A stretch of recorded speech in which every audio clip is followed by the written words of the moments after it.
Quem está feliz aí, dê um glória. Aleluia. Profeticamente, vire para o lado e diga assim: eu não sei se você sabe, mas você vai me pagar uma pizza hoje à noite. Aleluia. Glória a Deus. Fala para você: eu estava sentindo que você ia me pagar uma pizza essa noite. Pode se assentar em nome de Jesus. É um privilégio estar com os meus irmãos, é um privilégio poder servi-los à mesa da comunhão. Uma honra rever gente tão preciosa, tão amada como a Raquel e a Lola. Vocês estão bonitas, hein? Vou te falar, hein? Vocês estão que estão, viu? Estão fitness, olha aí, né? Glória a Deus. Junto com o meu filho, discípulo Cláudio, e conhecendo mais uma parte da família que eu posso chamar de minha, porque a única coisa que nós temos pessoal no Evangelho é a salvação. Depois da salvação, somos nós. E quando nós sabemos nos relacionar com o nosso Pai, a multiforme sabedoria do seu Filho se manifesta em nosso meio. E eu espero que vocês cresçam cada vez mais, que vocês fluam cada vez mais. Foi um privilégio para mim poder estar aqui com vocês. Eu reservei uma data essa semana que fazia muitos anos que eu não reservava para mim. Foi um milagre, para mim foi um dos maiores milagres dos últimos 30 anos. Tive uma semana inteirinha só para mim, aleluia, né? E quando o pastor de vocês me convidou, eu falei assim: não, essa já no 7º dia eu posso servir, aleluia. Bem, mas nós estamos aqui num tema que para mim é muito, muito, muito importante. E o que eu gostaria de trazer uma luz, não é sobre o que eu vou pregar propriamente dito, mas eu gostaria que você observasse a respeito do ministério do Espírito Santo. Cada um de nós aqui, cristãos ou não cristãos, nós somos 100% dependentes do ministério do Espírito Santo. Tudo que você imaginar de Deus nesta geração, nesta aliança, você vai depender do Espírito Santo. Por exemplo, se você olhar para o Pai, João 3,16 diz que Deus, o Pai, amou o mundo de tal maneira que deu o seu Filho. Não tem como o Pai recolher a sua oferta. Jesus já foi entregue. Há 2000 anos atrás, Jesus já foi o preço pago pela humanidade. Já está pronto, já está feito. Se você olhar Jesus, em João 19,30, quando ele diz: está consumado, momento em que ele então se entregou à morte, que não merecia, mas por nós, já está feito. Não tem como retroceder, não tem como ele voltar no que foi realizado. Mas sempre que você olhar para a obra do Espírito Santo, ela sempre está no presente, ele está fazendo. Agora, entenda o seguinte: no momento em que você interromper o seu relacionamento com o Espírito Santo, ou você não compreender o teu relacionamento com o Espírito Santo, o amor com que o Pai te amou, você não consegue desfrutar. A graça com a qual Jesus te alcançou, você não consegue viver. Então, tudo que você precisar de Deus, em Deus e para Deus, você tem que desenvolver o seu relacionamento com o Espírito Santo. Por muitos anos eu tenho sido uma voz, eu sinto um privilegiado de ajudar muitos cristãos, de ajudar muitas igrejas locais a reverterem a sua negligência com o Espírito Santo, a reverterem esse quadro, às vezes, de uma inocência que não é saudável, que ela é muito mais tida como ignorância do que propriamente inocência. Se você olhar o livro de Efésios, haviam ali discípulos, o livro de Efésios, não, de Atos, que fala sobre os irmãos de Efésios. Eram 12 discípulos que amavam ao Senhor. É indiscutível que eles estavam ali para buscar a face de Deus, mas o entendimento deles estavam tão limitados. Eles estavam ainda lá no batismo de João, eles estavam ainda extremamente acanhados na revelação progressiva de Deus. Quando o apóstolo Paulo chega àqueles irmãos e traz à luz não apenas o batismo de João, que ele ratificou, ele também fala a respeito do batismo de Jesus, mas os conduz ao entendimento da obra do Espírito Santo, pois eles afirmaram dizer que não conheciam, sequer ouviam falar da pessoa do Espírito Santo. A partir daquele entendimento, aqueles discípulos não apenas foram cheios do Espírito Santo, mas começaram a transbordar uns para com os outros.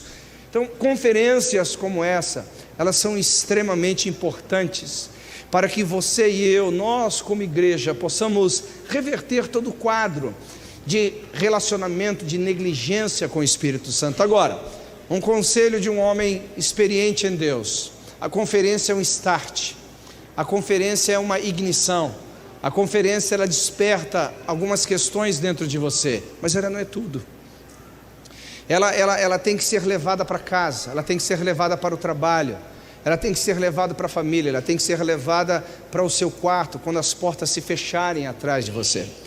E eu espero que você, de uma certa forma, você possa entender isso, de uma forma assim, muito carinhosa. Não é uma palavra de exortação, é uma palavra de orientação. Por que eu estou falando isso? Porque muitos anos atrás o Espírito Santo me alertou a respeito do que nós chamamos da unção do ministério, da unção coletiva e da unção individual. É muito fácil, entre aspas, fácil, nós fluirmos na unção ministerial. Se Deus te chamou para cantar, todas as vezes que você for cantar, a unção vai fluir. Se você foi chamado para pregar, todas as vezes que você pregar, a unção vai fluir. Se você foi chamado para fazer qualquer coisa na igreja, na hora que você for executar o para o que você foi chamado, a unção vai fluir, porque a unção cumpre o propósito de Cristo. Mas nem sempre essa unção pode ser considerada pessoal. Segundo ponto, a unção coletiva. A unção coletiva ela é gostosa e ela é mais fácil. É muito mais fácil você fluir numa conferência do Espírito Santo, porque os louvores são embriagantes. A presença de Deus, na multiforme sabedoria com que Ele se manifesta aqui, é extraordinário. Mas uma das coisas que o Espírito Santo falou para mim, isso tem me ajudado demais ao longo de toda uma caminhada, é para que eu não fique apenas na unção do ministério, eu não fique apenas na unção coletiva, mas o que eu entendo que foi escrito no livro de Atos capítulo 2, a Bíblia diz que veio de lá um som do céu, um som veemente de um vento impetuoso que encheu a casa onde todos estavam assentados, e foram repartidas línguas como de fogo, onde repousou sobre cada um deles. Diga comigo, sobre cada um deles. Mais uma vez diga, sobre cada um deles. Eu não ouvi, diga, sobre cada um deles. Há uma alegoria profética que nós devemos entender aqui. No Velho Testamento a Bíblia diz que o fogo não deveria se apagar, mas deveria arder continuamente no altar. Quantos estão comigo aqui? Diga amém. Há uma questão lógica, por que Deus pediu que o fogo não se apagasse e deveria arder continuamente no altar? Porque o primeiro fogo quem acendeu foi Deus. A Bíblia diz que o fogo veio do céu e acendeu o altar de sacrifício. De lá em diante, os sacerdotes precisavam manter o quê? A chama que Deus acendeu. A chama que Deus acendeu. Então, por exemplo, quando você vê o fogo estranho oferecido por Nadab e Abiú, não é outra coisa senão eles tentando fazer a obra de Deus com o fogo que Deus não acendeu. Isso é muito importante, porque essa mesma verdade, ou esse mesmo princípio espiritual foi transportado para o Novo Testamento. A Bíblia diz que nós não devemos apagar o Espírito. Isso está se referindo ao altar que não deveria se apagar. No entanto, o altar do Velho Testamento era coletivo, era um altar que funcionava para uma nação. Hoje não, na nova aliança o altar é pessoal. O fogo que Deus acendeu, a Bíblia fala que havia uma chama sobre a cabeça de cada um. Então muitas vezes nós não negligenciamos a unção do ministério, porque nós estamos servindo, isso nos traz até popularidade. Muitas vezes nós não negligenciamos a unção coletiva, porque ela é contagiante, ainda que a gente não queira. Às vezes as águas de Deus nos invadem, a gente é inundado, a gente toma um caldo das ondas do Senhor. Mas uma das coisas que Deus falou claramente comigo, e eu tenho tentado ser fiel nisso, é na unção individual, é na unção do secreto, onde ninguém te vê, onde ninguém te enxerga, onde não há popularidade, onde não há aplausos, aonde aparentemente não há sucesso. E eu vou falar isso com muito temor ao Senhor. Todas as vezes que o secreto é negligenciado, devagarzinho você vai saindo do coletivo e devagarzinho você vai perdendo a unção do ministério. Então eu espero que você entenda o que Deus está fazendo aqui. não é apenas uma conferência, não é apenas a primeira conferência do Espírito Santo nessa localidade, é a conferência do Espírito Santo. É algo que Deus está acendendo na sua vida e no seu coração. Eu falei que não ia pregar sobre isso, mas parece que eu estou pregando, não é verdade? Mas eu sinto, é um encargo, isso aqui é um encargo na minha vida. Todos os lugares que eu vou e que eu posso pelo menos trazer uma saudação dentro desse contexto, eu gostaria que você ficasse muito, mas muito atento ao que você ouviu. Quem está comigo, diga amém. Então olhe para o lado e diga assim: a partir de hoje eu vou prestar mais atenção para jamais negligenciar a minha relação, o meu relacionamento, meu comprometimento, a minha intimidade com a bendita pessoa do Espírito Santo.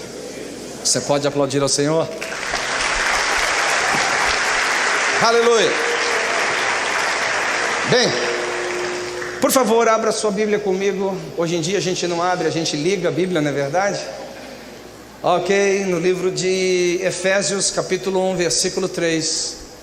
E eu gostaria de compartilhar com vocês algo muito interessante, muito interessante. Se puder colocar aqui para nós, eu gostaria que nós lêssemos esse texto. Bendito seja o Deus e Pai do nosso Senhor Jesus Cristo, o qual nos abençoou com todas as sortes de bênçãos espirituais nas regiões celestiais em Cristo Jesus. Bendito seja o Deus e Pai do nosso Senhor Jesus Cristo, o qual nos abençoou com todas as sortes de bênçãos espirituais nas regiões celestiais em Cristo Jesus. Aleluia. Quantos gostariam de ser abençoados aqui? Diga amém. Amém. Aleluia. Eu vou ler o texto para você. Bendito seja o Deus e Pai do nosso Senhor Jesus Cristo, o qual nos abençoou com todas as sortes de bênçãos espirituais nas regiões celestes em Cristo Jesus. Quem quer ser abençoado aqui? Diga amém. Amém. Eu vou no texto para você novamente. Bendito seja o Deus e Pai do nosso Senhor Jesus Cristo, o qual nos abençoou com todas as sortes de bênçãos espirituais nas regiões celestiais em Cristo Jesus. Diga amém. Quem quer ser abençoado? Eu vou ler o texto de novo para você. Bendito seja o Deus e Pai do nosso Senhor Jesus Cristo, o qual nos abençoou com todas as sortes de bênçãos espirituais nas regiões celestes em Cristo Jesus. Quem quer ser abençoado? Diga amém. Eu vou ler o texto de novo para você. Bendito seja o Deus e Pai do nosso Senhor Jesus Cristo, o qual nos abençoou com todas as sortes de bênçãos espirituais nas regiões celestiais. Pelo amor de Deus, quem quer ser abençoado, digam amém. Eu vou ler de novo o texto para vocês. Bendito seja o Deus e Pai do nosso Senhor Jesus Cristo, o qual nos abençoou com todas as... Deixa eu perguntar direito para vocês acertarem. Quem já é abençoado, dê um brado de vitória aí. Aleluia. Eu sei que parece uma brincadeira pedagógica, mas infelizmente muitos de nós não vivemos na realidade desse texto, porque a nossa fé muitas vezes é uma fé para o futuro, nunca é uma fé para o presente. Existem 3 tipos de relacionamento com Deus. Um relacionamento onde nós colocamos a nossa perspectiva no passado. Outro tipo de relacionamento com Deus, onde nós colocamos a nossa perspectiva dele no futuro. Mas poucos de nós entendemos que a fé é para o presente. Quando eu falo sobre olhar para o passado, muitos de nós ficamos assim: ah, meu Deus, se não tivesse acontecido aquilo, se não tivesse acontecido aquilo, se não tivesse acontecido aquilo. Quem é que falou isso na Bíblia? Alguém se lembra? João capítulo 11, Marta falou: se você tivesse estado aqui, Jesus, nada do que aconteceu teria acontecido. Muitos de nós estamos no passado do nosso relacionamento com Jesus. Ah, mas se eu tivesse nascido numa família mais rica, talvez eu poderia ser um ofertante melhor. Ah, se eu tivesse nascido numa família mais educada, talvez eu teria tido oportunidades na minha vida. Se eu tivesse. Deixa eu te falar uma coisa, irmãos. O passado é importante, desde que nós usemos o passado para nos trazer à memória aquilo que produz esperança. O passado é importante desde que nós olhamos para ele, lembrando que o mesmo Deus de ontem continuará sendo o mesmo hoje e também será o Deus do amanhã. O olhar para o passado é lembrar que aquele que fez, ele continua fazendo e sempre continuará realizando as suas obras extraordinárias. Olhar para o passado não é ruim. O problema é olhar para o passado de forma equivocada. Porque a vida não está no passado. O que está no passado é a experiência. O que está no passado são os testemunhos. O que está no passado são os altares. Alguém já leu sobre os altares do Senhor aqui na Bíblia? Quem já leu? Quem já teve essa curiosidade de pegar todos os textos sobre os altares do Senhor na Bíblia? Vou te dar uma dica: quando você ler, você vai perceber que todo o altar foi levantado em memória de uma experiência. Para quê? Para que as próximas gerações soubessem o que Deus fez naquele lugar, e que Ele poderia fazer no futuro, e que Ele poderia continuar realizando. Todas as vezes que um altar era erigido, ali possivelmente Deus havia falado, ali Deus havia se manifestado, seu nome de forma progressiva havia sido manifesto à humanidade. No entanto, o altar não era uma projeção de saudosismo. O altar era uma projeção de continuidade, ou seja, o Deus que fez, Ele continua fazendo. Então, quando nós olhamos para o passado, numa perspectiva saudosista, ou lamentando o que nos aconteceu, eu vou te falar uma coisa, meu querido: você não vai prosperar, porque o futuro nunca vai ser feito do passado. A única coisa que o passado nos ajuda é você continuar na mesma pegada de coisas que Deus já te estabeleceu lá atrás e que continuam válidas na sua vida, ou mesmo erros que você cometeu e que agora você diz: não, de forma alguma eu vou repeti-los no meu futuro. Mas por outro lado, nós temos pessoas que dizem assim: não tem problema, não aconteceu no passado, mas quando Deus fizer, mas quando Deus realizar, mas quando Deus me der, mas quando Deus falar, mas quando eles têm uma fé só na projeção do futuro. Onde nós vemos isso na Bíblia? Novamente em João capítulo 11, quando ele fala a respeito da ressurreição de Lázaro, dizendo: olha, se você crer, Lázaro vai vir novamente à vida, ele ressuscitará. Qual foi a resposta dela? Senhor, nós sabemos da ressurreição do último dia. Você observa que uma irmã estava no passado: se você estivesse aqui, nada teria acontecido. A outra irmã estava lá no futuro. Nós sabemos que algo vai acontecer, mas é lá na frente. Na realidade, queridos, a fé sempre é para o presente. Uma, porque o passado você não consegue mudar, por mais fé que você tenha. Outra, o futuro não lhe pertence, porque pertence só ao Senhor. A única coisa que Deus lhe deu é o hoje e o agora. E é aqui que você tem que aprender a exercer fé. É aqui que você tem que aprender a andar no espírito da fé. É aqui que você tem que aprender o grande objetivo da pessoa do Espírito Santo. Uma das mensagens que Jesus trouxe sobre o Espírito Santo é que ele nos faria lembrar tudo o que Jesus Cristo ensinou, e nos ensinaria com ele todas as coisas. Se você pega 1 João, ele vai dizer que a unção está em vós, e não tendes necessidade que ninguém vos ensine, porque ela vos ensinará todas as coisas. Um dos aspectos da presença do Espírito é pedagógico. Um dos aspectos do manifestar do Espírito Santo é instrutivo. Então nós precisamos estar atentos ao que Ele está fazendo agora, e aí a partir do que Ele está construindo em nós, esse futuro glorioso, esse futuro brilhante, extraordinário, vai sendo projetado dia após dia, instante após instante. Agora, voltando para a brincadeira inicial, se todos nós aqui fomos vítimas de uma brincadeirinha pedagógica, ok, está todo mundo desculpado. Agora, a minha pergunta, e você vai ser honesto com você mesmo: você sabe que os mentirosos não entram no reino dos céus, amém? Então, seja verdadeiro para você mesmo. Quantos aqui entendem que para você que nasceu de novo, não existe mais nada do que Deus possa te dar? Responda aí dentro. Ou a sua fé é sempre numa busca para o que Deus vai te dar? A minha impressão, como alguém que está no ministério servindo ao Senhor por quase 30 anos, é que a maioria de nós cristãos sempre caminhamos com a fé do futuro. Eu vou jejuar para que Deus possa me dar, eu vou orar para que Deus possa me dar, eu vou à igreja para que Deus possa me dar, eu vou entregar dízimo para que Deus possa me dar. Poucos de nós caminhamos com a fé no que eu chamo da obra consumada. Isso afeta a nossa relação com Deus, inclusive com a própria pessoa do Espírito Santo. Porque o Espírito Santo, tudo que ele faz em Cristo. Diga comigo, o Espírito Santo não tem um ministério pessoal. Vou dar outro desafio para você. Quando você ler a Bíblia, procure um texto em que o Espírito Santo prega sobre ele mesmo. Procure um texto na Bíblia onde o Espírito Santo chama a atenção para ele mesmo. Procure um texto da Bíblia onde o Espírito Santo cria o próprio ministério dele como quem está uma carreira paralela na Trindade. Não tem. A obra do Espírito Santo, ela é cristocêntrica, e a obra de Cristo não está sendo feita. A obra de Cristo é uma obra consumada. Uns 2 améns. Diminuiu, piorou.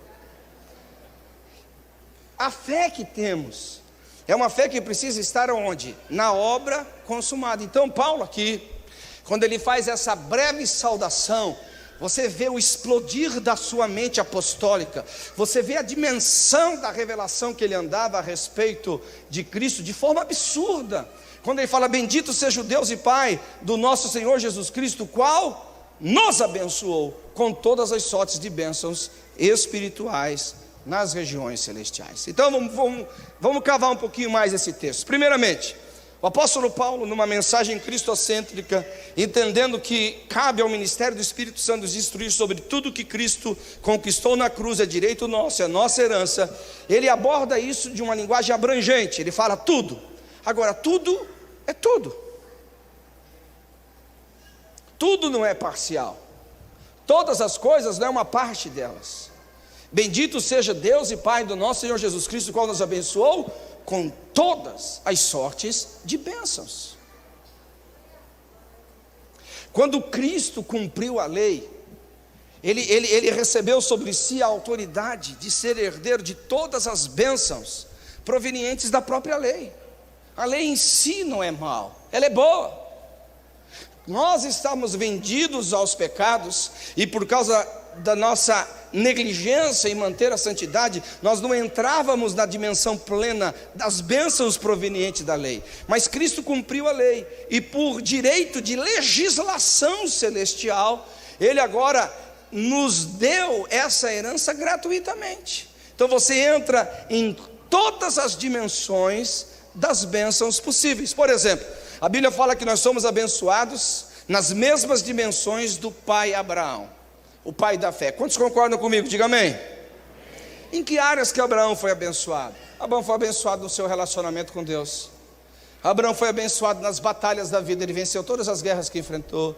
Abraão foi abençoado geograficamente, foi abençoado financeiramente, ele foi abençoado familiarmente. Em todos os aspectos da vida de Abraão, havia a bênção de Deus manifestada, porque ele creu, isso foi imputado como justiça. Agora, nós entendemos que aquele que não conheceu o pecado, 2 Coríntios 5, 21, ele se fez pecado por nós, para que nele fôssemos feitos justiça de Deus. Nós entramos na justiça que Cristo recebeu por ter cumprido a lei e morrido injustamente. Nós chamamos isso de imputação. Ele imputou a nós a sua justiça. Então, quando Paulo fala sobre todas essas sortes, ele não está deixando nada de fora. Absolutamente nada. Quando um cristão que se relaciona profundamente com o Espírito Santo, ele está atrás de ser abençoado, isso reflete no espelho uma imagem distorcida da sua relação com Deus, porque você não é alguém que corre atrás de ser, você é um homem que vive para manifestar o que é. Não, acho que você não entendeu. Eu não estou na minha vida cristã correndo atrás para ter, eu não estou correndo atrás para ser. Tudo que eu faço é para manifestar o que eu sou em Cristo Jesus, o que eu sou como filho, o que eu sou como herdeiro, o que eu sou como ministro, o que eu sou em Deus. Quem está comigo, diga amém. Amém. E é o Espírito Santo que vai nos convencendo dessas verdades, porque humanamente falando, ela é contraditória. Humanamente falando, parece que não é bem assim que está acontecendo em nossas vidas. Bem, por quê? Porque em primeiro lugar, essas bênçãos, elas não são materiais, elas são espirituais. ela se materializa. E aqui é o princípio da fé. Quem aqui gosta de andar em fé, diga amém. A Bíblia diz em Hebreus capítulo 11, que a fé, repita comigo, substancia. Algumas pessoas traduzem que ela é a substância, não é a substância. A fé substancia as coisas que você não vê. Meu Deus. Chamando à existência o inexistente. É isso que a Bíblia diz. Ela substancia. Deixa eu mexer um pouquinho aqui. Todos nós aqui entendemos um pouquinho sobre a lei da física. Entendemos um pouquinho ou não? A minha memória da tabela periódica vai até H2O. Qualquer outro elemento aqui, não me pergunte que eu vou ser reprovado, ok? Mas, no pouco conhecimento que eu tenho, e nós olharmos a água como uma referência disso, se eu pego a água no seu estado líquido e exponho ela a 0 grau, o que vai acontecer? A física vai nos provar que a água do estado líquido vai passar para que estado? Sólido. Se eu pego essa mesma água agora, seja ela do estado líquido ou sólido, e exponho ela a 100 graus, o que vai acontecer? Ela vai entrar em ebulição e vai evaporar. Quantos estão comigo aqui? Agora, uma perguntinha clássica aqui. Principalmente os mais antigos, também tem alguns antigos aqui hoje. Antigo não é velho. Antigo é valioso. No mundo vintage nós estamos valendo muito. Ok? Vocês antigamente lembram daquelas forminhas de gelo? Quando a gente era muito pobre, ela era de plástico. E você colocava na geladeira, aquilo não queria descolar de jeito nenhum. Quantas forminhas daquela já quebrou? Enfiava a faca assim e rasgava. Quando veio a forminha de alumínio, aquela que levantava, meu irmão, aquilo era alta tecnologia. Sensacional aquilo ali. Ok? Quem está comigo aqui, diga amém. Os novinhos nem sabem o que é isso, porque hoje eles nem sabem como que gelo é feito, porque sai na porta da geladeira, sai tudo pronto para eles, né? Ok. Agora vem cá. Quantos aqui já colocaram uma forminha para gelar, para virar gelo? Quem já fez aqui? Vamos lá. Muita gente. Você já fez? Já fez? Vou fazer uma pergunta óbvia para você aqui. Qual foi a crise de incredulidade que você entrou quando colocou a forminha para congelar? Não vai gelar. Não, algumas com a geladeira que tinha que jogar 40 dias. Eu sei, não estou brincando. Mas você entrou na crise de incredulidade? Não vai congelar, não vai congelar. Não vai congelar. Quando você colocou a água no estado líquido no congelador, no seu homem interior já estava congelada. Você só ia esperar o tempo correto. Quem está comigo aqui, diga amém. Quantos concordam? Diga amém. Muito bem, vamos fazer a outra coisa aqui. Quando você colocou uma aguinha para ferver, um chazinho, um cafezinho para ferver, quem já fez isso aqui? Ok, vou aqui para coisas que, quem já colocou leite para ferver e distraiu? Pensa no nervoso, irmão. Pensa no nervoso. Já fez muito, né? Agora vou lembrá-los de uma alta tecnologia. A chaleira que não deixava o leite derramar. Quem lembra? Aquilo ali era pentecostal ao máximo. Eu amei aquela chaleira, porque pensa um cara que já derramou leite. E quando derramava o último leite, que não tinha mais? Ok. Mas vem cá. Você colocou lá o leite, colocou a água para ferver. Qual crise de incredulidade que você teve de que não iria ferver? Levanta a mão. Nenhuma. Por quê? Escuta bem. Porque você tinha um conhecimento prévio. Isso é fé. Não, você não está entendendo. O conhecimento prévio. Você já estava trabalhando em cima de uma obra consumada. Você não estava criando lei nenhuma, você estava trabalhando em cima de algo que foi estabelecido. Se você não está entendendo, fique quieto. Mas se você está entendendo, glorifica o Senhor aí. Aleluia! Glória a Deus! Então quando Paulo fala a respeito de que nós somos abençoados com todas as sortes de bênção, ele remete isso à obra consumada de Cristo. E ele diz que agora, mediante as leis espirituais estabelecidas na nova aliança, isso vai se manifestar. A questão é que muitos têm geladeira, têm forminha, mas não coloca para gelar. Tem água, tem leite, mas não põe para ferver, porque não entende as leis.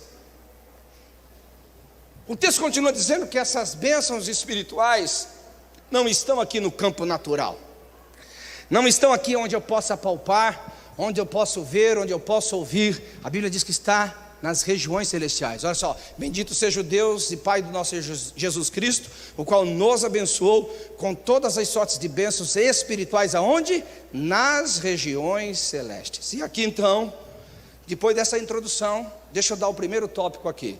Como que eu então consigo manifestar o que é meu por herança, o que é meu por direito? Primeiramente, estabelecendo um princípio da fé. Diga comigo: eu tenho, eu não vou ter, eu tenho. Esse é você sempre entra no mundo espiritual desta forma. Eu tenho. Você tem toda a provisão. Você nunca chega em Deus, em Jesus Cristo, sem você olhar para a obra consumada, sem você olhar para aquilo que já foi feito. Esse é o ambiente da fé. Glória a Deus. Segundo ponto: toda vez que você entrar nas regiões celestiais em fé, você não apenas tem, porque isso é sua questão posicional. Diga comigo: posicionalmente, eu estou com Cristo, assentado à direita do Pai. Mas vivencialmente, eu preciso manifestar. Qual lei espiritual que você está aplicando para manifestar tudo que você já tem por herança? Ah, pastor, eu estou orando para prosperar. A Bíblia nunca mandou você orar para prosperar. A Bíblia manda você ofertar para prosperar. Ah, estou orando, quero prosperar, estou orando. Irmão, você até pode orar para prosperar. A Bíblia fala sobre o dom da contribuição, o dom de adquirir riqueza. Então, pede o dom de adquirir riquezas, mas usa o princípio espiritual. Trabalhe com o que você tem nas mãos. É a mesma coisa a salvação. Quem que foi salvo há um ano atrás? Diga glória a Deus. 5 anos atrás, diga amém. 10 anos atrás, diga amém. Ué, nem 1 ano, nem 10, estou ficando meio doido aqui. Será que a gente é mais velho aqui? 20 anos atrás, quem se converteu ao Senhor Jesus, diga amém. Eita bagaceira, a gente é mais velho mesmo aqui. Aleluia. Quando você aceitou Jesus como seu Senhor e seu Salvador, Jesus teve que morrer por você, para você ser salvo? Não. Você entrou numa obra consumada, porque na realidade, há 20 anos atrás, você apenas recebeu o que já estava consumado há 2000 anos atrás. Esse é o mesmo princípio. Jesus não teve que fazer tudo de novo, só porque você resolveu abrir seu coração para Ele. Quando você abriu o teu coração, você usou um princípio espiritual. Se você crer com o coração e confessar com a boca, você será salvo.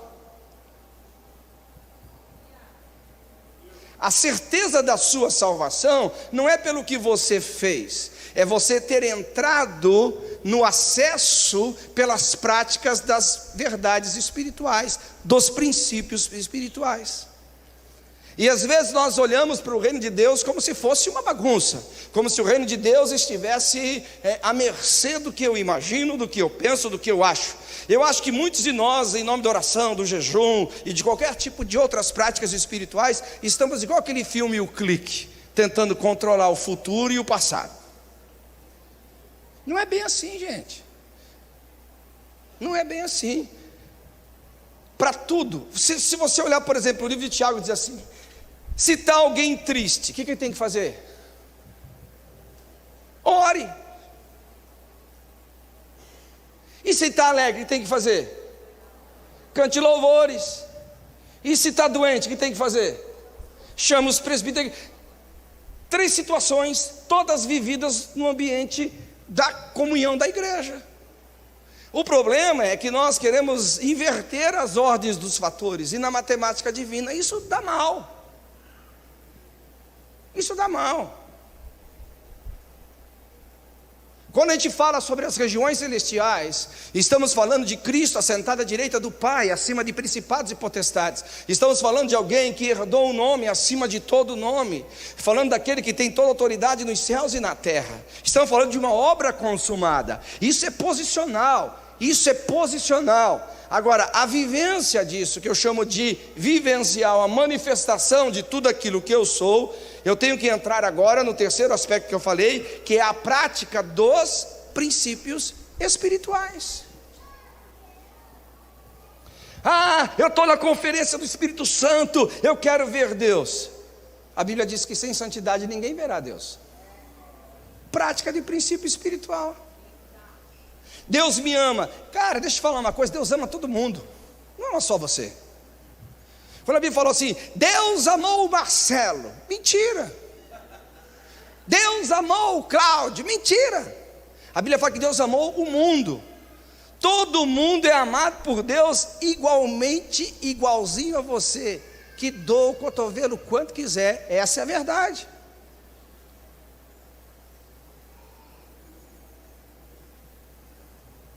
O amor de Deus, ele é necessário para a humanidade. Mas quando você nasceu de novo, você não tem mais o amor de Deus somente. Entenda isso, deixa isso entrar no teu coração, por favor. Quem está comigo, diga amém. Amém. Você tem agora o amor do Pai. Não é só de Deus, é do Pai. E deu-lhes o poder de serem feitos filhos de Deus. Não viva num ambiente que é de todo mundo. Vive num ambiente que é teu. Eu sou filho. Se sou filho, sou herdeiro. Se sou herdeiro, preciso ter as práticas espirituais para evidenciá-las em mim e por intermédio da minha vida. Será que nós não estamos, às vezes, nessa questão de paternidade, igual o filho mais velho, que estava em casa tendo tudo e não desfrutou de nada? Porque nós precisamos entender isso, de que a prática é o que vai manifestar. Então, por exemplo, a Bíblia fala, se está alguém entre vós doente, chame os presbíteros da igreja. Bem, Jesus vai curar ele? Quem crê, diga amém. Sim, numa linguagem atual, sim, mas numa linguagem que estamos falando da obra consumada, ele simplesmente, à semelhança da salvação, ele vai usufruir de um direito dele, ou seja, Jesus levou sobre si as nossas dores.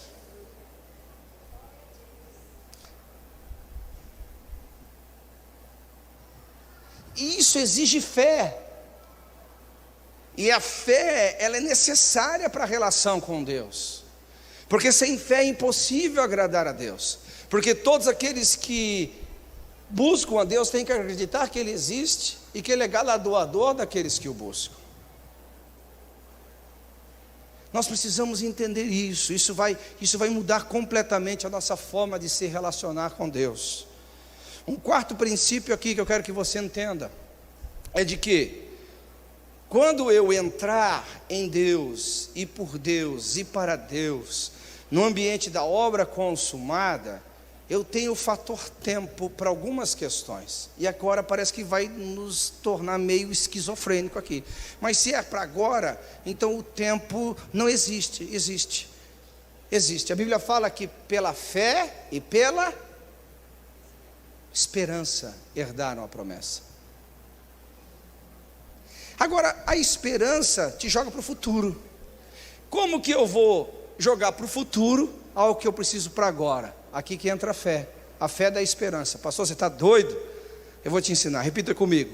Eu já tenho o que estou esperando. Lembra da forminha de gelo? Depois de um minuto, que se você for colocar lá o dedo da forminha com gelo, vai tá sólido. Mas você já tem o gelo, porque a lei da física vai operar. Você só precisa do tempo. Do tempo. Lembra da água fervendo no fogo? Depois de um minuto você vai colocar o dedo lá dentro, não vai queimar.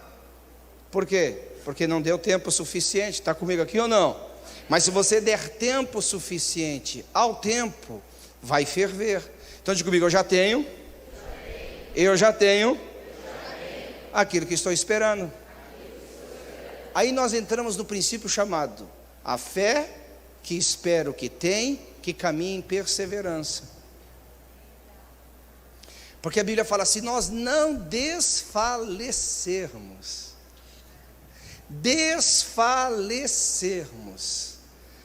Muitos de nós, irmãos, e ficamos numa roda viva com Deus. Você pega, eu sei que eu estou na obra consumada, eu sei que Cristo pode todas as coisas, e que Ele é o vencedor invicto, e que Ele destruiu principados e potestades, e ressuscitou, e Deus lhe deu um nome acima de todo nome, e o fez assentar à direita do Pai, acima de principados e potestades. Eu sei que nele eu tenho, nele eu posso, nele eu sou, aleluia, eu confio em Deus, eu já tenho aquilo que estou esperando, mas não espera suficientemente.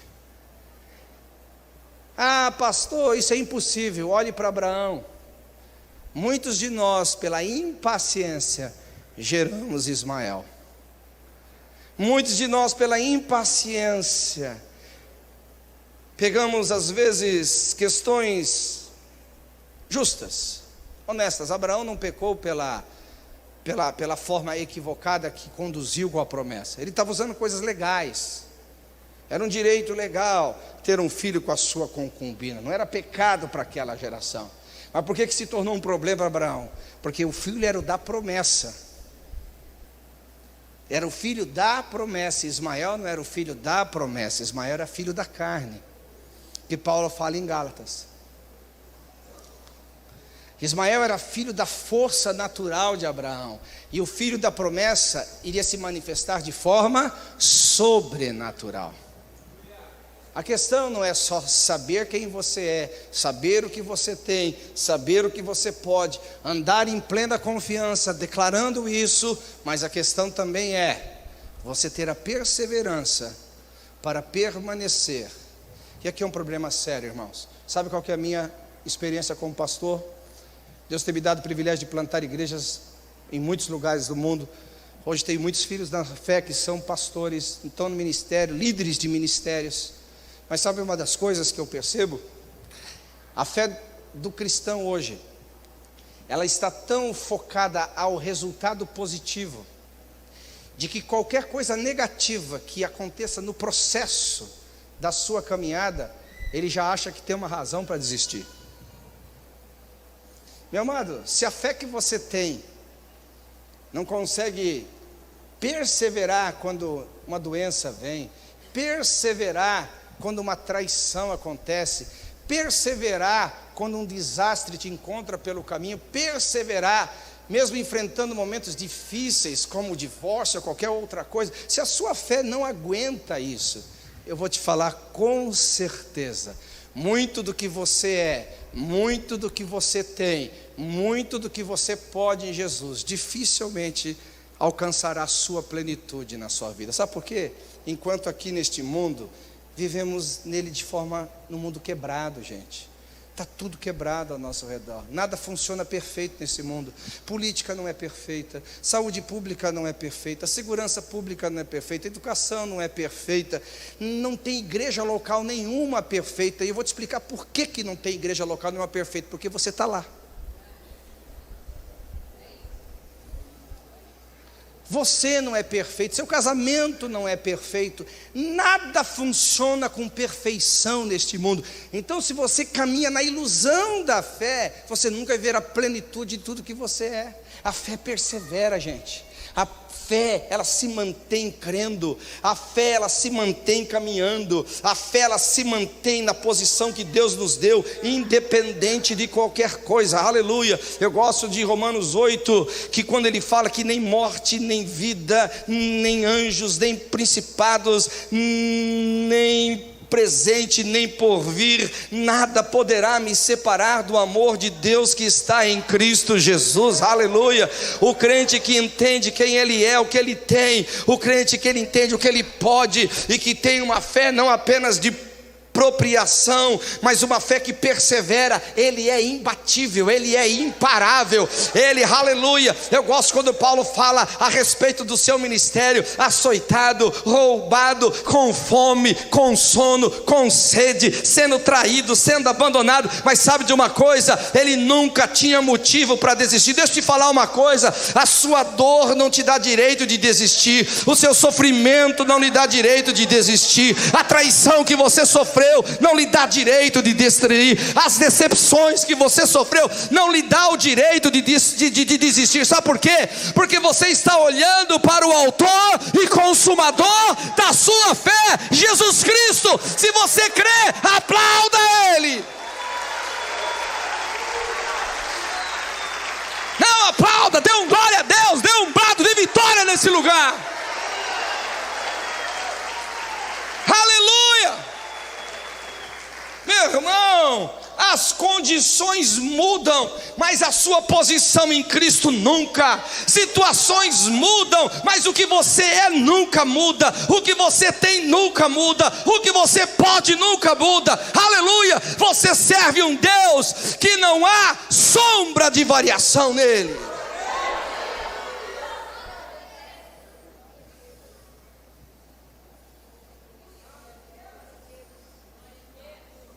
Não dá para você caminhar em Deus como crente Nutella. Não tem como.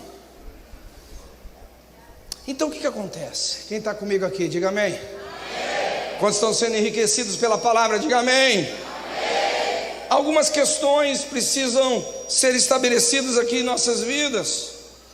Eu sei que posicionalmente eu sou em Cristo, eu tenho em Cristo, eu posso em Cristo, porque Ele nos fez assentar nele. Efésios 2 fala sobre isso. Eu sei que agora vivencialmente eu também tenho que manifestar uma fé que obedece princípios. Citei aqui 4, 5 princípios. Agora, por outro lado, a questão não é tão simples assim. Por quê? Porque eu e você temos paradigmas. O que é paradigmas? Paradigmas, numa forma bem simples de ser entendido, são conexões de pensamentos, de raciocínios, que formatam a sua forma de enxergar e viver a vida. Falei um pouquinho de paradigma, cosmovisão aqui, mas é para você entender. E a questão é que, enquanto você não quebra esses paradigmas, você não consegue entrar na plenitude de Deus. Pastor, você está louco? Eu sou o que a Bíblia diz que eu sou. Pastor, eu tenho o que a Bíblia diz que eu tenho. É verdade. Eu posso o que a Bíblia diz que eu tenho. Indiscutível. Mas a Bíblia que diz tudo isso também diz que você tem que renovar o seu entendimento para que você experimente. Posicionalmente você tem. Posicionalmente está em Cristo. Posicionalmente está na região espiritual, celestial. Posicionalmente não há nada que Cristo precisa fazer. Agora, vivencialmente, a questão é: transformai-vos, pois, pela renovação do vosso entendimento. Para que? Há uma condição. Para que experimenteis a vivencialidade do que Deus já te deu, depende de uma mudança de paradigmas, ou seja, da sua forma de pensar. Por quê? Você nunca muda comportamentos, você muda pensamentos. E o grande problema dos nossos pensamentos é que a gente não para pensar sobre o que a gente está pensando. Vocês estão me olhando assim, o que foi? Pastor, nunca pensei que eu tinha que pensar sobre o que eu estou pensando. É por isso que você está pensando errado.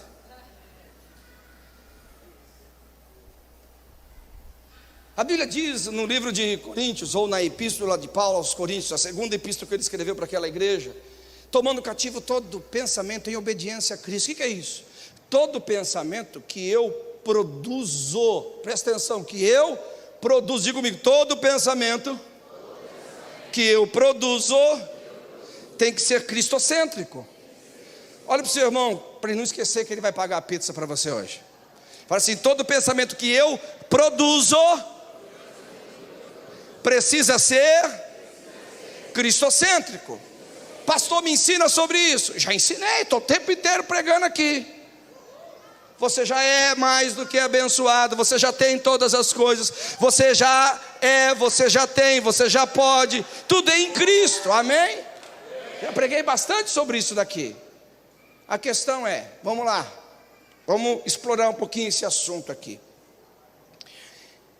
Eu paro para pensar sobre o que eu estou pensando, para poder analisar se eu estou pensando, está alinhado com o que Cristo pensa ao meu respeito. Vamos lá, não precisa levantar a mão não, mas se for com você, fala assim, é verdade. Quem aqui já se sentiu assim, acho que ninguém me ama? Ó a risadinha. Não é verdade. Se você é cristão, isso não é verdade. Porque a Bíblia fala que Deus amou o mundo de tal maneira. A Bíblia diz que Ele derramou o amor de Deus em nossos corações mediante ao Espírito Santo. A Bíblia diz que Ele é Emmanuel, e o nome Emmanuel é Deus presente. E o Deus presente, Ele é amor, Ele não possui amor. Então um crente que fica dizendo que não é amado, deixa eu te falar, querido, ou você só desmaiou e não morreu,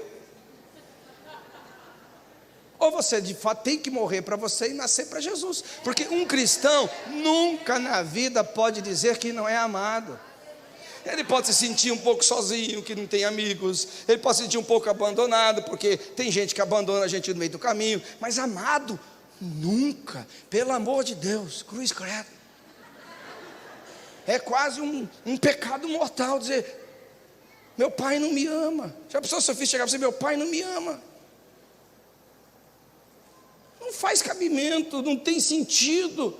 Agora, por que você está falando isso? Porque você está dando uma resposta para a sua alma carente, sofrida.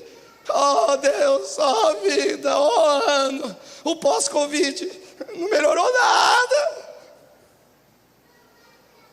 Uma resposta para as suas feridas, ok, elas são reais, são verdadeiras, são. Mas cara, se você tem que questionar alguma coisa, não questione o amor de Deus, questione os seus sentimentos.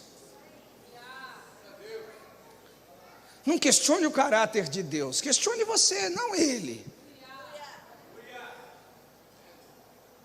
Tomando cativo todo pensamento e obediência a Cristo Jesus. Quem aqui já se sentiu o patinho feio? Vou te falar, toda vez que você fica lá horas e horas no Instagram, você sai com esse sentimento, eu tenho certeza, estou tendo uma revelação. Porque a vida de todo mundo é uma eternas férias naquele Instagram. O sucesso de todos os ministérios estão no Instagram. Todo mundo ali está sorrindo, todo mundo ali está feliz, todo mundo está comendo comida boa, todo mundo está com a família maravilhosa, todo mundo ali é a quarta pessoa da Trindade. A gente sabe. É que na realidade eu nem acredito que as pessoas que estão lá querem isso. Elas só estão postando um momento da sua história. Pode ser que depois daquele jantar quebrou o pau entre o marido e a mulher. Não está no Instagram. Revelei um monte aqui, não é verdade? É verdade, pastor. Você não vai pôr o pau, quebra-pau no Instagram. Igual os antigos aqui, aquela foto feia que você faz com os olhos assim. Você deixou lá no fundo da caixa, irmão. Porque não dá para deletar naquela época. A vida é assim. Agora a questão é, você precisa começar a trabalhar com a sua forma de pensar. Então, será que Deus faz acepção de pessoas? Quando você olha para o irmão, a vida dele é maravilhosa, a minha é uma desgraça. A vida do meu irmão é uma bênção, a minha é uma maldição. A vida do meu irmão... O que você está? Você está atacando Deus, criatura. Será que você consegue acordar para isso ou não? Meu pai faz acepção de pessoas. Eu sou o filho do meio nessa história. Deixa eu te falar uma coisa, irmãos. Deus não faz acepção de pessoas, mas tenha certeza que Ele faz acepção de atitudes. Pode ter certeza que aquele irmão que está entrando na glória, da bênção, desfrutando tudo que Jesus Cristo conquistou, no mínimo ele está obedecendo princípios espirituais. Agora você que está quebrando todos, vai querer ter a vida dele? Não, Deus não responde inveja, Deus responde a fé. Quem está comigo, diga amém. Então diga comigo, a partir de hoje, eu tenho que pensar o que eu estou pensando, para ver, analisar se o que eu estou pensando reflete, é a realidade daquilo que Deus, em Cristo Jesus, pensa de mim. Aleluia! Aleluia! Bem, a questão é que nós somos uma máquina de pensar. Não paramos de pensar um minuto. E tem muitos pensamentos que não é você que pensa, não é você que produz. O que você faz com eles? Quem já pensou que não queria pensar? Levante as mãos aí. Eu sei que era uma coisa horrorosa. Ai, credo! Cara, é tão simples isso. Tem gente que fica guerreando com um pensamento que não quer pensar. Cara, vou te dar um segredo, isso vai resolver a tua vida, isso vai ser libertador. Você vai ter vontade de não pagar só uma pizza para mim, até um churrasco. É libertador, por quê? Quando você fica guerreando com aquilo que não foi você quem produziu, você está validando. Pare de validar. Tudo que você valida persiste. Acredite, tudo o que você valida persiste. Dá um cutucão no seu irmão. Tudo o que você valida persiste. Então, eu já passei cada pensamento doido, varrido na minha cabeça. E no começo, na minha infantilidade, na minha falta de fé genuína, madura, sai, Satanás, ai meu Deus. Aí não foi o diabo, acho que foi eu que pensei, meu Deus, me perdoa. Eu me sentia assim, miserável, como que aquilo passou na minha cabeça. Hoje, como eu sou crente maduro, sabe o que eu faço? Eu dou risada. Eu falo assim, meu Deus. Não, isso é furtivo, isso não faz parte da minha essência, não faz parte da minha natureza. Isso não foi produzido da minha essência, isso foi produzido dos meus desejos, isso não veio do meu interior. A questão, você não pode proibir de um pássaro voar sobre a sua cabeça, mas você pode não permiti-lo fazer ninho nela. Passou um pensamento, dá risada, eita coisa doida, pensa no que é bom, pensa que não é perfeito, pensa no que é boa fama, pensa no que é justo. Alguém está comigo aqui ou não? Você tem que ter o controle da sua mente. Você pode ter o controle da sua mente. Pastor, a minha mente está descontrolada. Ou você está doido ou está endemoniado.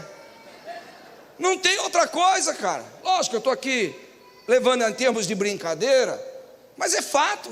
Você não pode ter uma mente desgovernada, porque a Bíblia fala sobre o domínio próprio.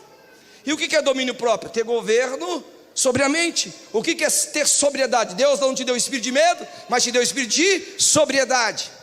Pensamentos ordenados, pensamentos pacificadores, pensamentos que ajustam a sua vida ao propósito de Deus. Isso é sobriedade. Diga, eu tenho que pensar sobre o que eu estou pensando, se aquilo está ou não alinhado com o que Cristo pensa de mim. E se de repente vier um pensamento furtivo, dá risada. Dá risada. Agora, tem pensamentos que a gente pensa, tem pensamentos que são doidos, que passam a nossa cabeça, a gente, né? Imagina, você se olha no espelho assim, você pensa que é o Rambo, só se for depois da gripe. Agora o último, o Rambo 5, está certo. Mas tem pensamentos que o diabo põe. E aqui que é um problema sério. A Bíblia chama isso dos dardos inflamados do diabo. O que são dardos inflamados do diabo? São pensamentos. Em sua essência, são pensamentos. E a questão é, a Bíblia fala que você tem que apagar. De que forma? Pelo escudo da fé, irmão. O escudo da fé, opa, alto lá, não. O que Jesus pensa é totalmente diferente. Não, não, não, não, não. O que Jesus pensa é totalmente contrário. Não, não, não, não, não. O que Jesus pensa, não, não, não, não, não, não, não. Não é isso. Isso é a minha situação. Isso não é a minha condição. Isso é o momento, não é o meu futuro. Isso é só o que eu estou vivendo agora. Não é para sempre. Porque ainda que eu passe pelo vale da sombra da morte, eu não vou temer, porque a sua vara e o seu cajado está comigo. Eu tenho certeza que ali não é minha residência permanente. Eu estou indo para me assentar a uma mesa onde todos os meus inimigos também estarão sentados, com uma diferença: eles terão que ver o meu cálice transbordar. Aleluia. Você está comigo aqui? Dê um glória a Deus. Eu não sou um patinho feio nessa história. Eu nunca serei um derrotado. Eu nunca serei uma vítima. Eu sou mais do que vitorioso. Em quem? Em Cristo Jesus. Em Cristo Jesus. Nem morte, nem vida, nem anjos, nem principados, nem altura, nem profundidade, nem coisas do presente ou do porvir. Nada poderá me separar do amor de Deus que está em Cristo Jesus. Aleluia! Se você crê, aplauda. Se você crê, reaja. Eu não sou o que o diabo quer que eu pense que eu sou. Tome cativo capacete da salvação. Tem gente que fala assim, eu acho engraçado. A pessoa levanta de manhã: Senhor, estou de pé aqui para começar a vida. Eu agora coloco o cinturão da verdade, a couraça da justiça. Para de besteira, irmão. Para de bobagem. Sabe o que significa capacete de salvação? São os pensamentos que você constrói, fundamentados naquilo que o Espírito Santo revelou da pessoa de Cristo, e o que você é nele, e o que você tem nele, e o que você pode nele. Isso é o capacete da salvação.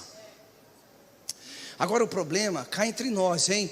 Não estou revelando você não. Se servir, por acaso, se servir, você pega para você, tá ok? Isso é mais para o teu vizinho do que para você.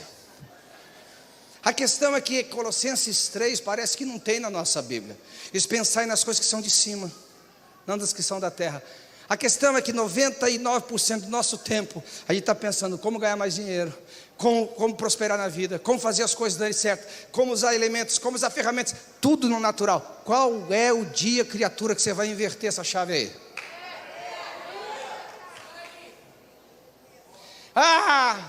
Um dia o irmão falou assim: pastor, estou triste. Eu falei: eu já sei por quê. Olha por quê? Porque você não está pensando na sua eterna salvação. Como assim, pastor? Falei: se você estivesse pensando na sua eterna salvação, a Bíblia fala a respeito da alegria da salvação.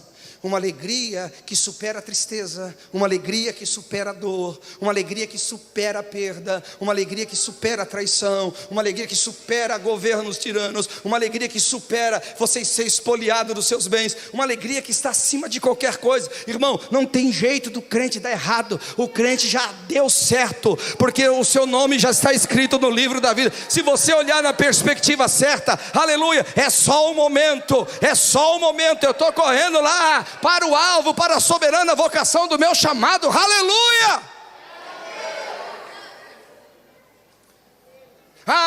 Um dia o irmão chegou: pastor, estou ansioso. Eu falei: eu sei o que é. Falou: o que é, pastor? Excesso de futuro.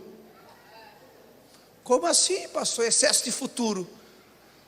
Meu irmão, você está pensando demais o que a sua vida vai ser daqui 20 anos, do que vai ser daqui 30 anos, se você vai ter dinheiro para comer, se você, será que os meus filhos vão ter que me alimentar? Pelo amor de Deus. A Bíblia nos ensina que basta o mal para o seu dia. Quando você acrescenta 7 dias para o futuro, é 7 mal que você tem que administrar. Quando você acrescenta o ano, são 365. 10 são 3.650. Meu irmão, será que você está entendendo aqui ou não? Pastor, não tem que pensar no meu futuro. Pense, meu futuro vai ser glorioso, porque os meus pensamentos que eu tenho para você não são pensamentos senão pensamentos de paz, para te dar. Aleluia, alguém está comigo aqui? Dê um glória a Deus, aleluia. Glória a Deus. Qual é o meu pensamento do futuro? Eu já fui novo, hoje eu sou velho. Eu nunca vi o justo mendigar o pão e nem a sua descendência. Aleluia. Alguém está comigo aqui ou não? Glória a Deus. Dê um glória a Deus bem forte nesse lugar.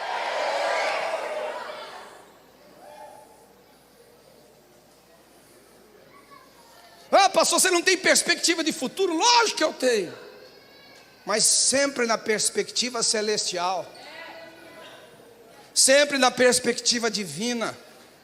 Pastor, não tem doenças psicossomáticas? Tem. Não tem doenças psicológicas? Tem. Não tem doenças físicas? Tem. Não estou negando nada disso, mas eu também não posso negar que a Bíblia que eu creio, que é minha regra de fé e conduta, diz que até a tristeza salta de alegria na presença dEle. Então a questão não é se eu estou seguindo a verdade ou não, a questão é qual verdade que está governando a minha vida. Qual é a verdade que está governando a minha vida? Então o princípio aqui é, eu preciso entrar onde estão esses paradigmas, aonde estão esses sofismas, aonde estão esses bloqueios que a vida me criou e que eu não consigo me ver em Cristo e não consigo me enxergar em Cristo, porque é verdade, irmãos. Um dia uma pessoa chegou para mim, eu estava passando uma luta, quem me conhece de perto sabe o que eu enfrentei, mas pensa que o Covid era menos do que uma gripe. Estou desprezando o Covid? Não. Eu nem vi o Covid passar do tamanho da luta que eu estava vivendo com o Covid. Aí uma irmã chegou para mim e começou a lamentar. Eu ouvindo ela caridosamente, porque a Bíblia fala que você tem que chorar com quem chora. Concorda comigo ou não? Aí eu falei, irmã, eu vou te consolar. Ela falou, de que jeito? Eu vou contar meu problema. Sabe que ela saiu dali falando? Pastor, estou com vergonha. Falei, por quê? Meu problema não é nada. É tudo uma questão de perspectiva. Todo mundo está sofrendo. Você não quer acreditar nisso, mas é verdade. Todo mundo tem lutas. Todo mundo tem dificuldades. Quando eu falo todo mundo, é todo mundo. Todo mundo tem as suas questões internas e externas, na família, no ministério. É impossível. A Bíblia está errada. Jesus disse, no mundo tereis aflições. Mas ele não fala assim, valide as aflições, se renda às aflições, jogue a toalha diante das aflições. Fala, não, tende o quê? Bom ânimo. O que é ter bom ânimo? Cative o teu coração em obediência a Cristo. Busque os seus pensamentos em obediência a Cristo. Aleluia, eu vou pensar em Cristo, por Cristo, para Cristo. Eu não vou ficar validando demais uma questão que é momentânea. E ela é real? Está doendo demais, é quase impossível, sim. Mas eu não estou pensando nas coisas daqui, mas de lá. Um dos textos que me impressionam na Bíblia. Vocês estão me mandando embora? Tá bom, vou terminar de pregar então. Uma das coisas que me impressiona na Bíblia é Sadraque, Mesaque e Abdenego. Aqueles caras para mim assim, estão na minha galeria de fé pessoal. Eles, como todo crente, entraram na batalha sem saber que dimensão que iriam encontrar lá na frente. Quantos já entenderam isso aqui? Diga amém. Eu sei disso, estou revelando a você aqui. Meu Deus, se eu soubesse que ia dar nisso, eu não tinha entrado. Quem já fez isso aqui um dia na vida? Eu já cansei de dizer, meu Deus do céu.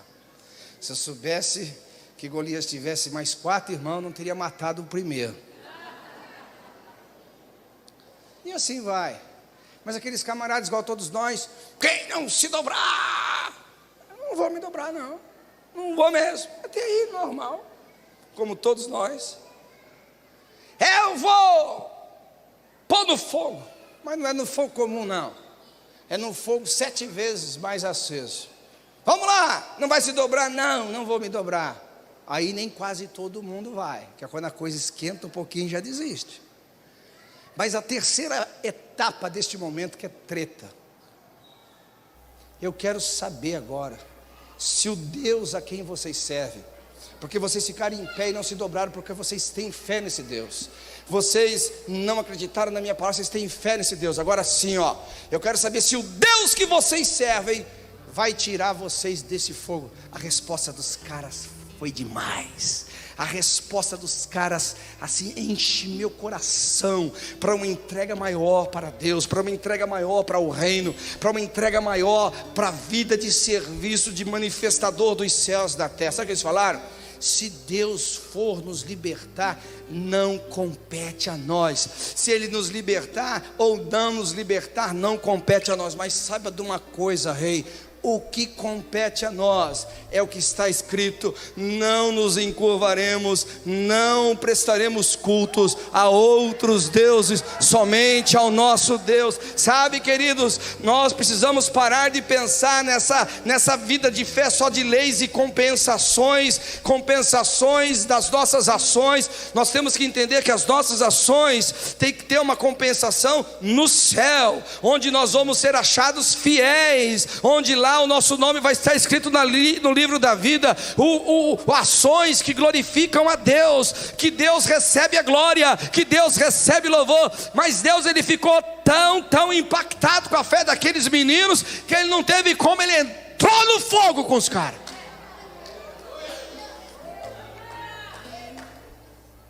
E às vezes eu fico me perguntando, se Deus prometesse para um bando de gente que não ia dar mais nada para esses caras, mais nada, nem chega aqui pedindo nada, hein? Acabou o expediente. Ia ser um desvio coletivo.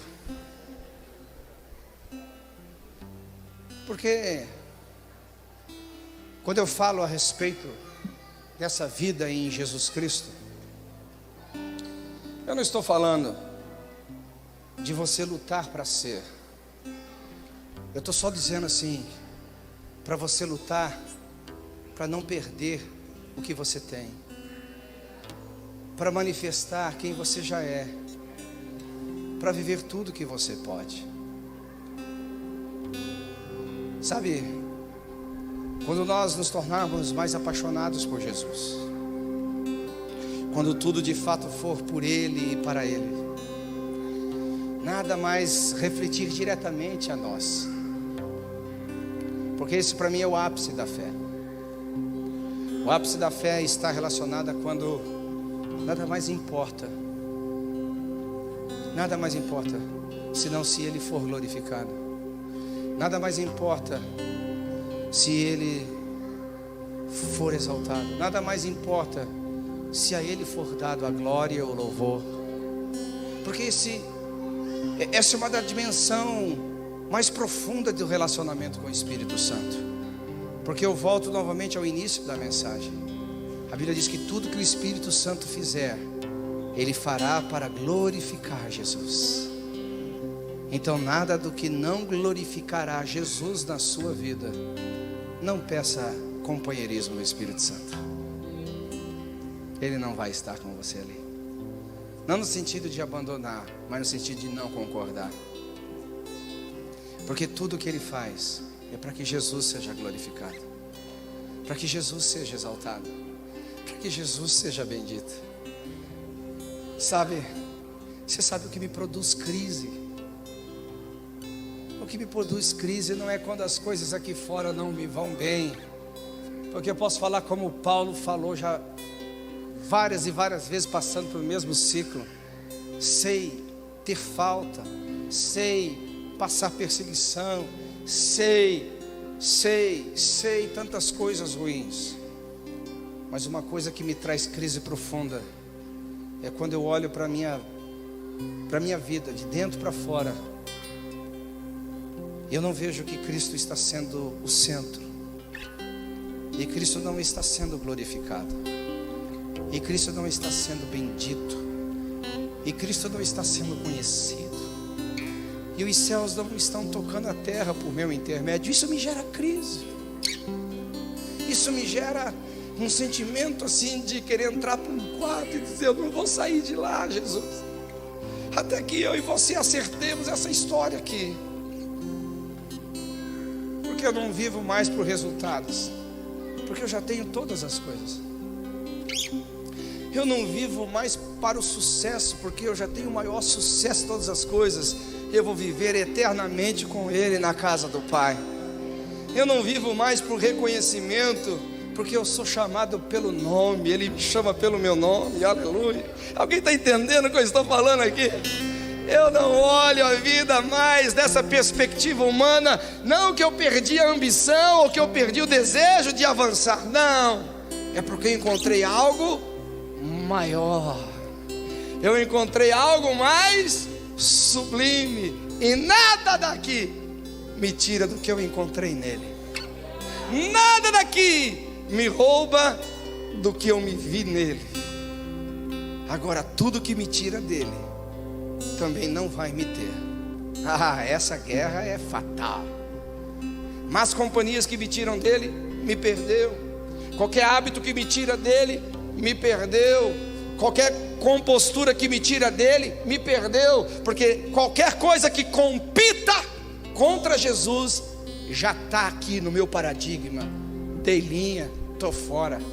Saída pela direita, alguém se lembra? Porque eu vivo para Ele. Sou perfeito? Não. Falho? Com certeza. Mas eu estou sempre alimentando o meu amor por Ele, alimentando a minha paixão por Ele, alimentando o meu desejo de conhecê-lo como sou conhecido, de andar numa profundidade que eu ainda não andei e eu sei que eu posso andar, que é um oceano muito profundo o meu relacionamento com Ele. Eu gostaria tanto que nós olhássemos dessa forma, não apenas uma perspectiva terrena, mas uma perspectiva celestial. E aí eu termino por onde começou o texto. Diga comigo: bendito seja o Deus e Pai. Paulo começou adorando sobre tudo que ele compreendia que havia recebido em Cristo. Bendito seja o Deus e Pai do nosso Senhor Jesus Cristo. Essa é a vida que agrada a Deus, aquela que possa ser queimada no altar e subir ao Senhor como aroma e incenso agradável. Sabe, um dia eu estava conversando com um crente, e ele estava assim: pastor, eu amo a Deus porque Ele me perdoa dos meus pecados. Falei: irmão, louvado seja Jesus, que você entendeu o perdão de pecados, mas eu vou te levar para um degrau de glória um pouquinho maior. Falei: qual, pastor? Falei: você tem que começar a louvar Jesus, que lhe deu autoridade para você não ser mais escravo do pecado. Porque o perdão é um direito de toda a humanidade, mas o direito dos filhos é andar em vitória contra o pecado. Alguém está entendendo? Em Cristo sempre tem uma posição maior. Em Cristo sempre tem um nível de glória maior. Em Cristo você perde essa visão fútil deste mundo quebrado, corrompido, que uma hora parece que funciona, depois estraga tudo de novo, parece que vai dar certo e as coisas dão errada. Mas a questão é que eu não estou neste mundo, eu sou peregrino, eu sou como aquele que estou no mundo, mas eu não vivo deste mundo, e eu não quero nem ele muito perto de mim, porque eu aprendi mediante o Espírito Santo e a Bíblia que aquele que se faz amigo do mundo se torna inimigo de Deus jamais. Então tudo que me tira dele, diga comigo: me perdeu. Aleluia, aleluia, aleluia, aleluia, aleluia. Pastor, por que você é tão radical contra o pecado? Por que você é tão radical contra o mundo? Porque me tira dele, porque me rouba dele, porque apaga a minha paixão por ele, faz com que eu afrouxe as minhas mãos para servir a ele. Eu acordo todo dia, e é verdade o que eu estou dizendo, todo dia eu acordo e eu falo: Espírito Santo, como que hoje eu vou conseguir crescer um pouquinho mais para ser mais parecido com Jesus? E toda vez que eu vou dormir eu fico pensando: no que eu fiz hoje que refletiu Jesus? No que eu fiz hoje que Jesus foi conhecido? No que eu conheci hoje, no que eu fiz hoje que eu pude manifestar a sua graça, a sua justiça, o seu amor? Eu tinha tanto para falar sobre isso. Essa é a obra do Espírito Santo. Eu gostaria que, se você quisesse, se você desejasse, que você ficasse em pé no seu lugar e começasse a falar com Jesus sobre aquele ministério do Espírito Santo, sabe, Romanos 5,5. Vire para o irmão assim, sabe aquele ministério do Espírito Santo, Romanos 5,5. Olha lá, diga para ele, operação Romanos 5,5, sabe o que é isso? E ele derramou o amor de Deus em nossos corações. Fale para o seu irmão, fale assim, ajude, ore por mim, por favor. Eu quero sair daqui mais apaixonado por Jesus.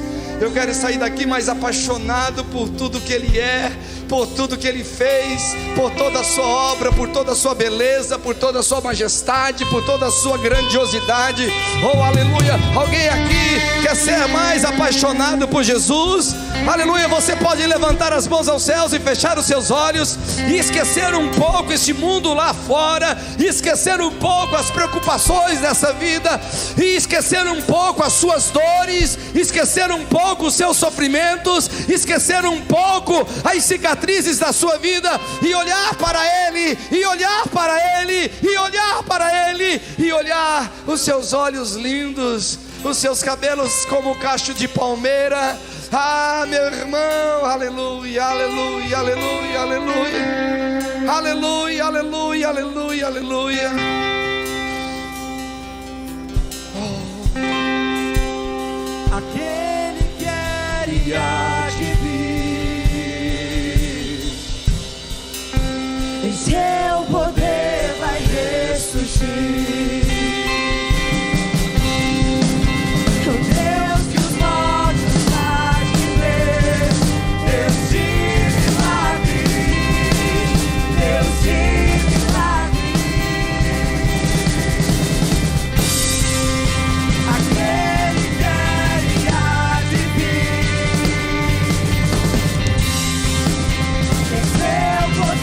vai ter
Você poderia colocar gentilmente a mão sobre o ombro do seu irmão que está à sua direita, à sua esquerda. Olhe para os olhos dele e diga assim: você é muito amado por Jesus Cristo. Você é a razão de tudo que Ele fez. Ele quer que você se encontre nele, que você se realize nele, que você se complete nele, que você se alegre nele, porque tudo já está pronto. Entre nele, mergulhe nele. Oh, aleluia. Comece a orar pelo irmão, comece a orar pela irmã, comece a orar para que venha o espírito de revelação, venha o espírito de sabedoria, para que os olhos do entendimento se abram para conhecer Jesus, a herança dos santos que lhe estão assistidas. Vamos, flua!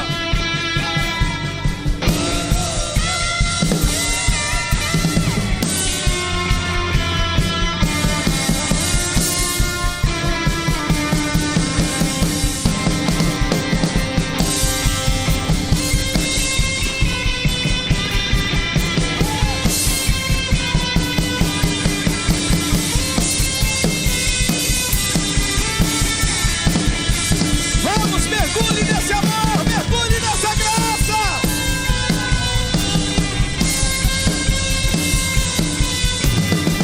Flua nele, flua nele, flua nele.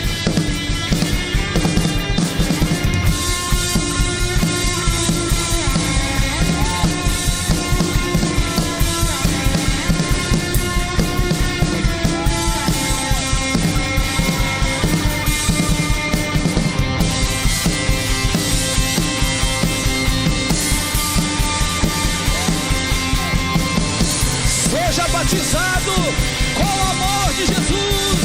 Seja batizado com o amor de Jesus. Cheios do amor de Jesus. Cheios do amor de Jesus.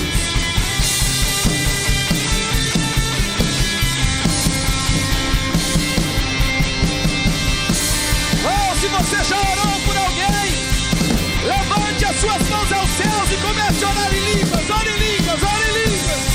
Ore em línguas.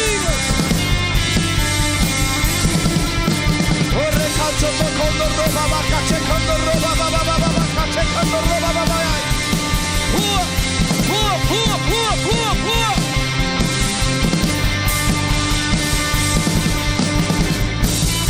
Deixa esse rio fluir, deixa esse rio fluir.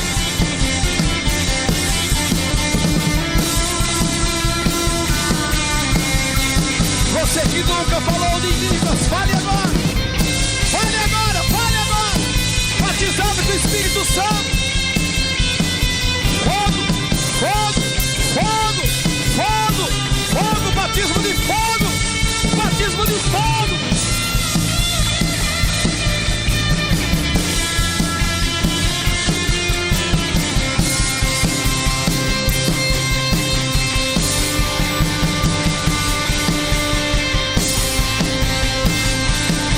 Batismo de fogo, batismo de fogo.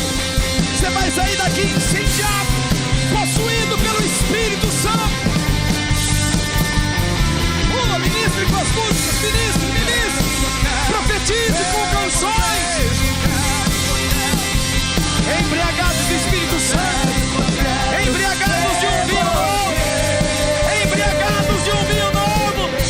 Só quero ver você, só quero ver você, só quero ver você. Só quero ver você. Cheios do Espírito Santo. Cheios do Espírito Santo.